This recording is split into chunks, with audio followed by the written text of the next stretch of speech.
ಶುಭೋದಯ. ನನ್ನ ಹೆಸರು ಭಾರತಿ. ನಾನು 8ನೇ ತರಗತಿಯಲ್ಲಿ ಓದುತ್ತಿದ್ದೇನೆ. ನಾವು ಇಂದು ಸಮಾಜ ವಿಜ್ಞಾನದ ಪಾಠದ ಮೊದಲನೇ ಪಾಠವಾದ ಆಧಾರಗಳು ಇದರ ಮೇಲೆ ರಸಪ್ರಶ್ನೆ ಕಾರ್ಯಕ್ರಮವನ್ನು ಹಮ್ಮಿಕೊಂಡಿದ್ದೇವೆ. ಮೊದಲನೇ ತಂಡಕ್ಕೆ ಸ್ವಾಗತವನ್ನು ಕೋರುತ್ತೇನೆ. ಸ್ವಾಗತ ಸುಸ್ವಾಗತ. ಹಾಗೂ ಎರಡನೇ ತಂಡಕ್ಕೂ ಸ್ವಾಗತವನ್ನು ಕೋರುತ್ತೇನೆ. ಮೂರನೇ ತಂಡಕ್ಕೂ ಸ್ವಾಗತವನ್ನು ಕೋರುತ್ತೇನೆ. ನಾಲ್ಕನೇ ತಂಡಕ್ಕೂ ಸ್ವಾಗತವನ್ನು ಕೋರುತ್ತೇನೆ. ಐದನೇ ತಂಡಕ್ಕೂ ಸ್ವಾಗತ ಕೋರುತ್ತೇನೆ. ಈ ಆಟದ ನಿಯಮಗಳೇನೆಂದರೆ, ಮೊದಲನೇ ನಿಯಮ, ನೇರ ಪ್ರಶ್ನೆಗೆ 10 ಅಂಕಗಳಿರುತ್ತವೆ. ಪಾಸಿಂಗ್ ಕ್ವಶನ್ಗೆ 5 ಮಾರ್ಕ್ಸ್ ಕೊಡ್ತೇವೆ. ಅಲ್ಲಿ ಸಂಖ್ಯೆಗಳನ್ನು ಬರ್ತೇವೆ. ನಿಮಗೆ ಇಷ್ಟವಾದ ಆಯ್ಕೆಯನ್ನು ಮಾಡ್ಕೋಬಹುದು. ಮೊದಲನೇ ತಂಡ, ನಿಮಗೆ ಯಾವ ಅಂಕಿ ಇಷ್ಟ? 3. ದೇಶೀಯ ಸಾಹಿತ್ಯಕ್ಕೆ ಒಂದು ಉದಾಹರಣೆ ಕೊಡಿ. ವಿಶಾಖದತ್ತನ ಮುಂದ್ರ ರಾಕ್ಷಸ. ಸರಿಯಾದ ಉತ್ತರ. ನೇರ ಪ್ರಶ್ನೆ ಎರಡನೇ ತಂಡಕ್ಕೆ ನಿಮ್ಮ ಆಯ್ಕೆ ಯಾವುದು?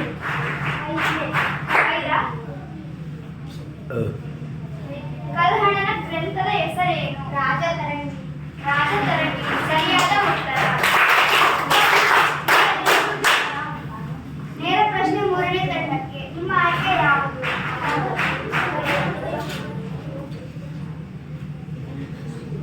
ಬೆಂಗಳೂರಿನಲ್ಲಿ ಯಾವ ದೇಶದ ನಾಣ್ಯಗಳು ಸಿಕ್ಕಿವೆ? ರೋಮ್ ದೇಶದ ನಾಣ್ಯಗಳು. ಸರಿಯಾದ ಉತ್ತರ. ನೇರ ಪ್ರಶ್ನೆ ನಾಲ್ಕನೇ ತಂಡಕ್ಕೆ ನಿಮ್ಮ ಆಯ್ಕೆ ಯಾವುದು?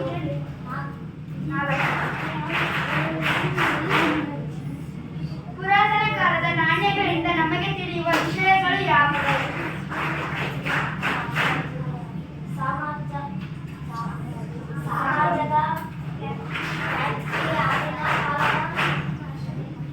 ಆಡಳಿತ, ಭಾಷಾ, ರಾಜ್ಯ, ಆರ್ಥಿಕ ಸ್ಥಿತಿ. ಸರಿಯಾದ ಉತ್ತರ. ನೇರ ಪ್ರಶ್ನೆ ಐದನೇ ತಂಡಕ್ಕೆ ನಿಮ್ಮ ಆಯ್ಕೆ ಯಾವುದು? ಪಿಎಸ್ ಚಾಂದ್ರ ಗ್ರಂಥ ಯಾವುದು? ಸಿಯುಕಿ. ಸರಿಯಾದ ಉತ್ತರ. ನೇರ ಪ್ರಶ್ನೆ ಒಂದನೇ ತಂಡಕ್ಕೆ ನಿಮ್ಮ ಆಯ್ಕೆ ಯಾವುದು? ಆಧಾರಗಳ ಮುಖ್ಯ ವಿಧಗಳು ಯಾವುವು? ಸಾಹಿತ್ಯ ಆಧಾರ, ಪುರಾತತ್ವ ಆಧಾರ. ಸರಿಯಾದ ಉತ್ತರ. ನೇರ ಪ್ರಶ್ನೆ ಎರಡನೇ ತಂಡಕ್ಕೆ ಮೌಖಿಕ ಆಧಾರಗಳನ್ನು ಹೆಸರಿಸಿ.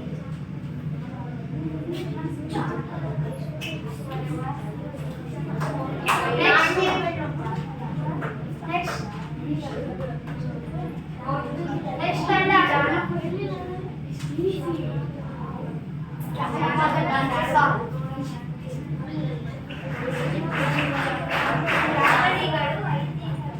ಸರಿಯಾದ ಉತ್ತರ.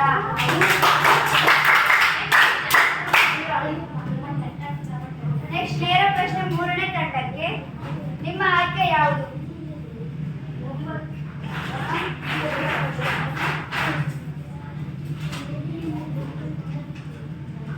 ಅಶೋಕನ ಶಾಸನಗಳು ಯಾವ ಭಾಷೆಯಲ್ಲಿವೆ? ಬ್ರಾಹ್ಮಿ ಲಿಪಿಯಲ್ಲಿ. ಸರಿಯಾದ ಉತ್ತರ.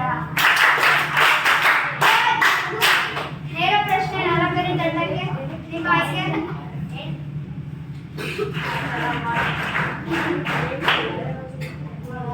ವಿದೇಶಿ ಸಾಹಿತ್ಯದಿಂದ ನಮಗೆ ತಿಳಿದು ಬರುವ ವಿಷಯಗಳು ಯಾವುವು?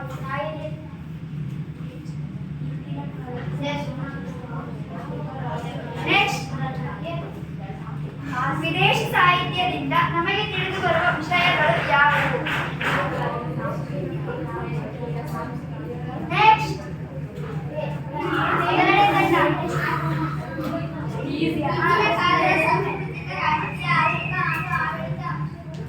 ಸರಿಯಾದ ಉತ್ತರ.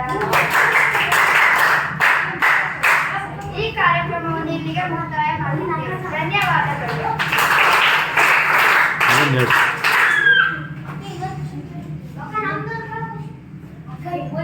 ಈ ಕಾರ್ಯಕ್ರಮದಲ್ಲಿ ವಿಜೇತವಾದವರು ತಂಡ 1 ಮತ್ತೆ ತಂಡ 3 ಇವರಿಗೆ ಎಲ್ಲರೂ ಚಪ್ಪಾಳೆಯೊಂದಿಗೆ ಚಪ್ಪಾಳೆ.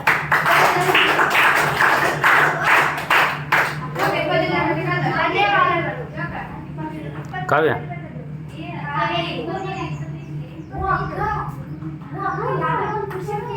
ಕಾವ್ಯ ಅದನ್ನು ಓದ್ರಿ ತಗೊಂಡು ಆಯ್ತು.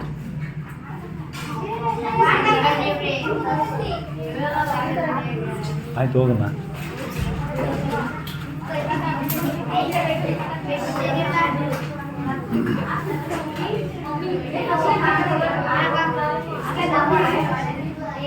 ಇದು ವಿರೂಪಾಕ್ಷ ದೇವಾಲಯ. ಇದು ವಿಜಯನಗರ ಜಿಲ್ಲೆಯ ಹಂಪಿಯಲ್ಲಿದೆ. ಇದು ಇತಿಹಾಸದ ರಚನೆಗೆ ಸಾಕಷ್ಟು ಮಾಹಿತಿಗಳು ದೊರೆತಿದೆ.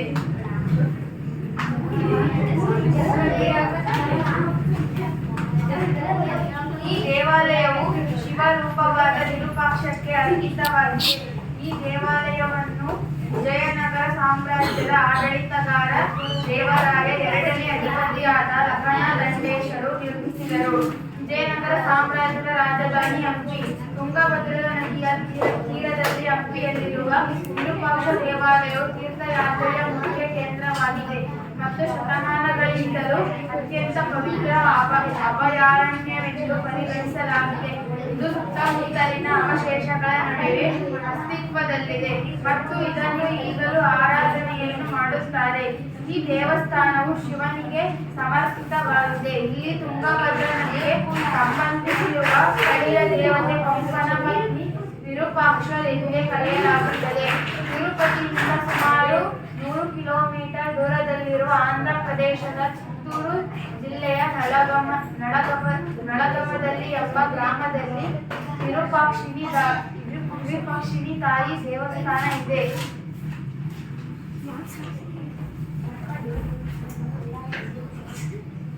ಇತಿಹಾಸ. ಈ ದೇವಾಲಯ ಇತಿಹಾಸ ಸುಮಾರು 7ನೇ ವಿಜಯನಗರ ರಾಜಧಾನಿ ಇಲ್ಲಿಯೇ ಇರುವ ಮೊದಲು ವಿರೂಪಾಕ್ಷ ಅಭಯಾರಣ್ಯ 6ನೇ ಶತಮಾನ ಶಾಸನ. ವಿಜಯನಗರ ಆಡಳಿತದಲ್ಲಿ ಒಂದು ಸಣ್ಣ ಸಂಕೀರ್ಣವಾಗಿ ಪ್ರಾರಂಭವಾಗಿದ್ದು ದೊಡ್ಡ ಸಂಕೀರ್ಣವಾಗಿದೆ. ಚಾಣಕ್ಯ ಮತ್ತು ಹೊಯ್ಸಳ ಅವರ ಅವಧಿಯಲ್ಲಿ ದೇವರಾಗದ ಎಂದು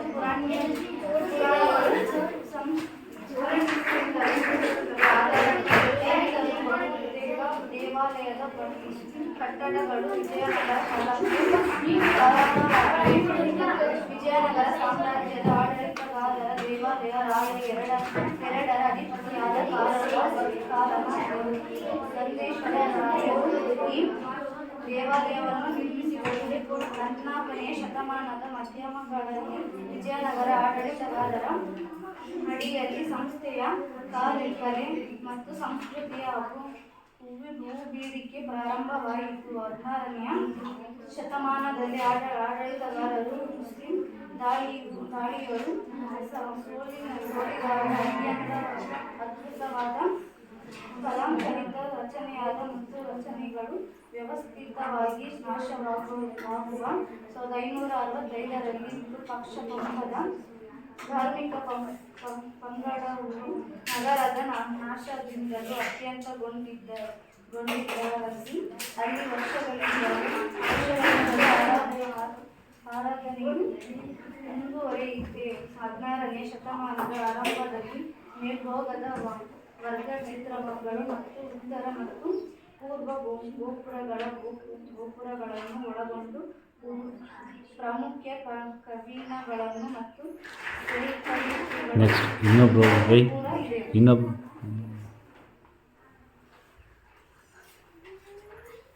ದೇವಾಲಯದ ರಚನೆ. ಪ್ರಸ್ತುತ ಮುಖ್ಯ ದೇವಸ್ಥಾನವು ಗರ್ಭಗುಡಿ, 3 ಮುಚ್ಚಿನ ಕೋಣೆ, 1 ಕಂಬದ ಕೋಣೆ ಮತ್ತು ತೆರೆದ ಕಂಬದ ಸಂಭಾಗಣವನ್ನು ಒಳಗೊಂಡಿದೆ.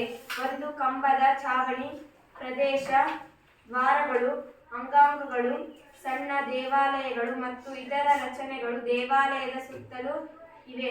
9 ಎತ್ತರದ ಪೂರ್ವ ಮುಂಬಾಗಿಲು. ಇದು 50 ಮೀಟರ್ಗಳಷ್ಟು ದೊಡ್ಡದಾಗಿದೆ ಇದು ಉತ್ತಮ ಕಲ್ಲಿನ ನೆಲೆಯನ್ನು ಹೊಂದಿದೆ. ಇದು ಹಲವು ಉಪಮಂದಿಗಳನ್ನು ಹೊಂದಿರುವ ಹೊರಗಿನ ನ್ಯಾಯಾಲಯಕ್ಕೆ ಪ್ರದೇಶವನ್ನು ನೀಡುತ್ತಿದೆ. ಸಣ್ಣ ಪೂರ್ವದ ಮುಂಬಾಗಿಲಿನ ಒಳಗಿನ ನ್ಯಾಯಾಲಯಕ್ಕೆ ಇದರ ಹಲವಾರು ಸಣ್ಣ ಪುಣ್ಯಕ್ಷೇತ್ರಗಳೊಂದಿಗೆ ಕಾರಣವಾಗುತ್ತವೆ.